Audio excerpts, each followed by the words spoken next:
Selamat pagi, siang, sore, malam yang saya hormati Ibu Novi sebagai dosen pengampu mata kuliah visual. Pada hari ini kami dari kelompok 1 beranggotakan saya Benedikta, Jeremy Vincent, dan juga Charles Gunawan. Kami akan mempresentasikan mengenai penelitian kami yang berjudul tentang Predicting Stock Price at Year-End Indonesia Stock Company Using Machine Learning Model. Memandu presentasi ini, berikut adalah agenda yang akan kami bahas. Yang pertama adalah latar belakang penelitian, tinjauan literatur, data dan metodologi, hasil dan diskusi. Terakhir adalah kesimpulan. Latar belakang penelitian, harga saham dipengaruhi oleh beberapa faktor, yaitu fundamental perusahaan, kondisi makroekonomi. Beberapa faktor tersebut kami fokus kepada rasio keuangan. Yang pertama yaitu price earning ratio, price to book value, market cap, earning per share, return on equity, dan debt to equity ratio. Teratur, berikut adalah pengaruh rasio keuangan terhadap harga saham. PER memiliki positif signifikansi terhadap harga saham, PBV berpengaruh positif signifikan terhadap harga saham, EPS berpengaruh negatif terhadap harga saham, MCAP, ROE, dan DER tidak signifikan terhadap harga saham. Temuan ini menjadi dasar penelitian kami untuk menguji hubungan rasio-rasio tersebut dengan data terbaru di pasar saham Indonesia. Data yang kami gunakan adalah transaksional data meliputi 486 perusahaan di Indonesia pada tahun 2022. Variabel kami meliputi PER, PBV, MCAP, EPS, ROE, dan juga DER. Nah, langkah metode yang kami gunakan adalah pertama adalah data preparation. Data preparation itu membersihkan data untuk memastikan kualitasnya. Kedua adalah EDA atau exploratory data analysis menggunakan meneliti untuk pola datanya. Ketiga yaitu multiple linear regression, model statistik untuk mengukur hubungan data variabel. Yang keempat adalah uji asumsi klasik, ini untuk menguji hetero, multi, normalitas, juga autokorelasi. Yang kelima adalah evaluasi model, yaitu menggunakan matriks seperti RMC, MAE, dan juga R-square.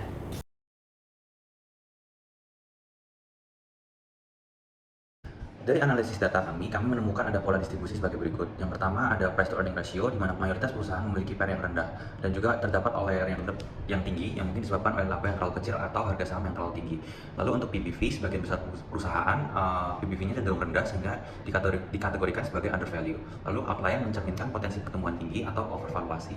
Lalu untuk harga saham 2021 dan 2022, harga saham mayoritas rendah pada kedua tahun tersebut. Outlier berasal dari perusahaan besar dengan kapitalitas pasar yang juga cukup besar. Tren harga saham juga relatif konsisten antara 2021 dan 2022. Lalu untuk kapitalisasi pasar atau market cap, sebagian besar perusahaan memiliki kapitalisasi pasar yang rendah, dan perusahaan besar juga mendominasi dalam hal nilai total market cap. Lalu untuk earning per share, mayoritas perusahaan memiliki EPS yang cenderung kecil, dan beberapa perusahaan memiliki EPS yang tinggi, mencerminkan kinerja keuangan yang sangat baik. Lalu untuk return on equity, distribusi ROE lebih simetris dibandingkan variabel lain. Banyak perusahaan memiliki ROE yang kecil atau negatif, tetapi ada beberapa juga dengan ROE yang tinggi.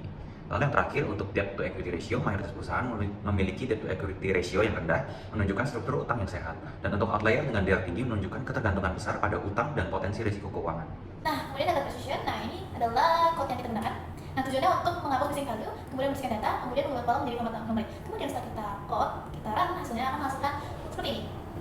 PER atau price earning ratio, distribusi positif skewed, outlier menyebabkan rata-rata jauh di atas median. Kemudian PBV-nya itu mayoritas memiliki PBV-nya rendah. Kemudian outlier-nya muncul pada nilai maksimum. Kemudian harga saham price 2022 dan 2021, harga saham benar-benar rendah dengan distribusi skewed-nya ke kanan, dan juga beberapa perusahaan memiliki harga saham yang sangat tinggi. Kemudian MCAP-nya atau market capitalization-nya sebagian besar memiliki kapitalisasi kecil hingga sedang. Kemudian outlier-nya dominan menaikkan rata-rata. Kemudian ROI-nya mayoritasnya rendah, kemudian nilai negatif merendahkan kerugian, dan outlier menunjukkan profitabilitas yang tinggi. Kemudian debt-nya atau equity-nya, struktur modal sehat dengan DER yang rendah, kemudian beberapa outlier menunjukkan ketergantungan tinggi pada hutang. Nah, atau kesimpulannya adalah, nah dari data ini, outlier memainkan peran besar dalam distribusi PER, PBV, dan juga EPS, dan juga MCAP. Mayoritas perusahaan memiliki harga saham rendah dan DER-nya yang lumayan sehat. Nah, distribusi variabel cenderung skew ke kanan, menunjukkan sebagian besar nilai berada di bawah rata-rata. Berikut adalah formulanya. Rangkuman statistiknya multiple R-square sama dengan 0,8015, adjusted R-square sama dengan 0,7985, residual standard error sama dengan 1643. Dan berikut adalah variabel yang signifikan. Price tahun 2022, p-value-nya lebih kecil dari 0,05 yang bisa dengan signifikan. Koefisien positif 0,897, yang berarti kenaikan harga saham 2022 berpengaruh positif signifikan terhadap harga saham 2021. Untuk price to book value, p-value-nya sama dengan 0,0226 yang berarti signifikan.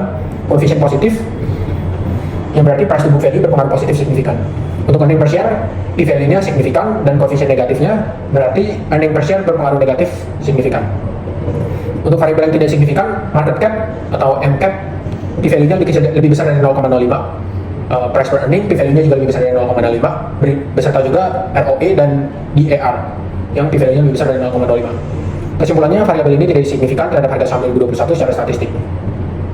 Model fit dan interpretasi. Model fit, multiple R-square sama dengan 80,15%, yang berarti model menjelaskan sekitar 80,15% variasi dalam harga saham 2021. Residual standard error 1643, yang berarti terdapat deviasi besar antara nilai aktual dan prediksi. Implikasinya, kemungkinan terhadap heterodikasisitas atau variabel penting yang belum dimasukkan.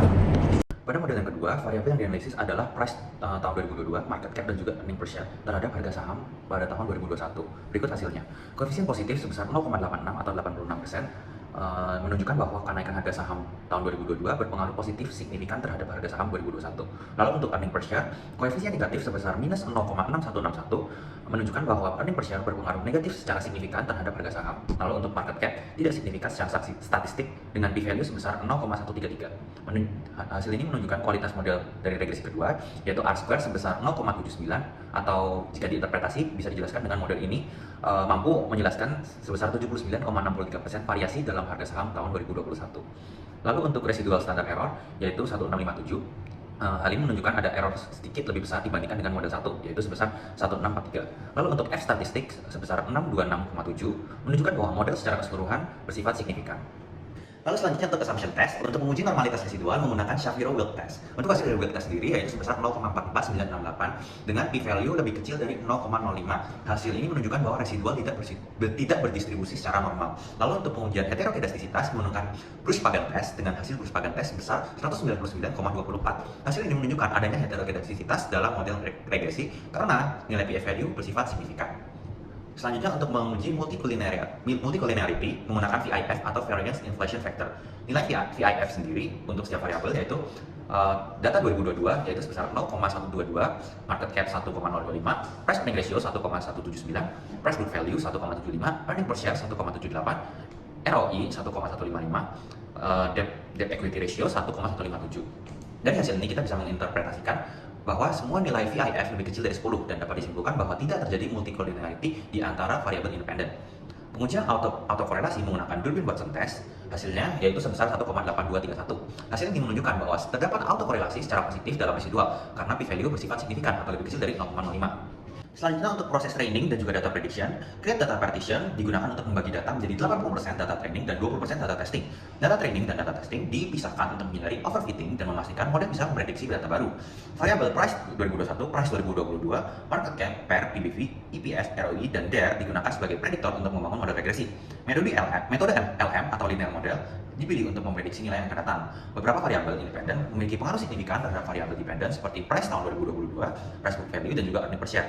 Secara keseluruhan, model ini cukup baik dalam memprediksi data dengan nilai R-square yang cukup tinggi. Evaluasi kami menggunakan RMSE, R-square, dan MAE. Root mean square error untuk mengukur seberapa jauh prediksi dari nilai aktual, semakin kecil nilainya semakin baik model. R-square mengukur proporsi variasi data yang dapat dijelaskan oleh model. Nilai mendekati 1 menunjukkan model yang baik. Untuk mean absolute error, rata-rata dari selisih absolut antara nilai aktual dan prediksi. Hasil evaluasinya, RMSE adalah 512,43, R-square adalah 0,97, yang berarti model menjelaskan 97% variasi data. MAE-nya 335,92. Kesimpulan, berdasarkan nilai R-square yang tinggi, model kita memiliki kemampuan yang sangat baik dalam menjelaskan variasi data. RMSE dan MAE juga menunjukkan bahwa kesalahan prediksi cukup kecil.